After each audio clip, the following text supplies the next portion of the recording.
혹시 매일 아침 모르는 번호로 전화가 올 때마다 심장이 쿵 하고 내려앉는 분 계신가요? 오늘은 바로 그 빛 독촉 전화, 그 압박감에서 벗어나서 이 상황을 다시 내 손으로 컨트롤할 수 있는 방법을 아주 명확하게 알려드릴게요. 사실 처음에는 그냥 카드값이 조금 밀린 거였는데 며칠 지나니까 갑자기 문자, 전화, 카톡에 정말 쉴 새 없이 쏟아지기 시작하죠. 출근하는데 모르는 번호가 뜨고 나중에는 회사로까지 전화가 와요. 이자만이라도 내세요. 이러시면 저희가 찾아갈 수밖에 없습니다. 이런 말들이 계속 들려오면 정말 일상생활이 힘들어집니다. 그러면 우리 대부분은 어떻게 반응할까요? 맞아요. 일단 피하고 봅니다. 너무 두렵고 막막하니까요. 전화 받아서 무슨 말을 해야 할지도 모르겠고 혹시라도 가족이나 회사 동료들이 알게 될까봐 그냥 안 받은 척, 모른 척 하게 되는 거죠. 어떻게든 그냥 이 문제가 저절로 없어지길 바라면서요. 자, 그런데요. 이렇게 전화를 피하는 게 왜 최악의 선택일까요? 지금부터 그 이유를 한번 자세히 들여다볼게요. 이게 피하면 피할수록 상황이 더 나빠지기만 하거든요. 아마 많은 분들이 속으로 이렇게 생각하실 거예요. 아니, 어차피 지금 당장 갚을 돈도 없는데 전화 받아서 뭐 해? 그렇죠? 이게 되게 합리적인 생각처럼 들리는데 사실은요, 상황을 최악으로 몰고 가는 지름길입니다. 자, 여기 표를 한번 보세요. 우리가 전화를 계속 피하면 어떻게 될까요? 이자는 계속 불어나고, 빚인 다른 회사로 넘어가고, 가장 무서운 건 채권 수심원이 우리 집이나 회사로 찾아올 수 있는 법적인 명분을 우리가 직접 만들어주는 셈이 된다는 거예요. 연락을 안 받았으니까요.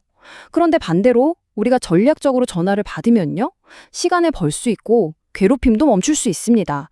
다시 말해 통제권을 되찾아오는 거죠. 그러니까 핵심은 이거예요.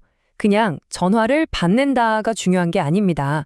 진짜 중요한 건 전화를 어떻게 받느냐. 바로 이겁니다.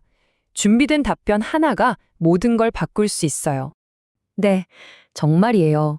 딱 몇 문장, 미리 준비된 그 말 한마디로 이 대화의 주도권을 완전히 뺏어올 수 있습니다. 더 이상 그 사람들이 하자는 대로 끌려다니는 게 아니라 이제 여러분이 이 상황을 직접 관리하기 시작하는 거죠. 자, 그럼 이제 제일 중요한 파트입니다. 여러분의 현재 상황에 딱 맞춰서 바로 써먹을 수 있는 그야말로 필승 대응 스크립트를 알려드릴게요. 만약 지금 개인 회생을 준비하고 계신다면 이렇게 말씀하세요. 지금 변호사 사무실에 서류 맡겼고요. 곧 접수할 예정입니다. 사건 번호 나오면 바로 알려드릴게요. 자, 이 말 한마디가 왜 강력하냐면요. 나는 지금 법적인 절차를 밟고 있다는 공식적인 선언이거든요. 이걸 듣는 순간 대부분의 공격적인 독촉은 멈출 수밖에 없습니다. 아직 접수 전이라면요. 이럴 땐 이렇게 시간을 버는 거예요. 제가 지금 돈을 좀 정리하고 있는데 며칠만 더 기다려 주시겠어요? 라고요. 어때요? 이 간단한 말 한마디가 압박 수위를 확 낮춰주면서 우리에게 정말 소중한 시간을 벌어주는 아주 효과적인 방법입니다. 그냥 무작정 피하면서 불안에 떠는 것보다 100배 낫죠. 그리고 마지막으로 이미 접수해서 사건 번호까지 받으셨다면 게임 끝입니다. 그냥 그 사건 번호를 정확하게 알려주기만 하면 돼요. 이 사건 번호라는 게요, 법원에서 발급해주는 여러분의 가장 강력한 방패라고 생각하시면 됩니다. 이 번호를 알려주는 순간부터 채권 추심원은 법적으로 여러분에게 더 이상 어떤 연락도 할 수가 없게 됩니다. 그런데 이런 생각이 드실 수도 있어요. 만약에 그래도 계속 괴롭히면 어떡하죠? 맞아요. 가끔 규칙을 무시하는 사람들도 있거든요. 하지만 걱정 마세요. 그럴 때 우리를 보호해줄 법적인 장치가 아주 확실하게 마련되어 있습니다. 바로 채권 추심법이라는 건데요. 정식 명칭은 채권의 공정한 추심에 관한 법률이에요. 이 법이 뭘 하냐면 폭언이나 협박을 한다거나 밤 9시 넘어서 연락을 한다거나 다른 사람한테 내 빚에 대해 막 떠들고 다니는 거, 이런 부당한 독촉 행위를 전부 다 불법으로 규정하고 막아주는 역할을 합니다. 그래서 만약에 누군가 선을 넘는 독촉을 한다? 그러면 절대 쩔쩔매지 마시고 당당하게 이렇게 딱 한마디 하세요. 지금 하시는 행동 채권 추심법 위반입니다. 라고요.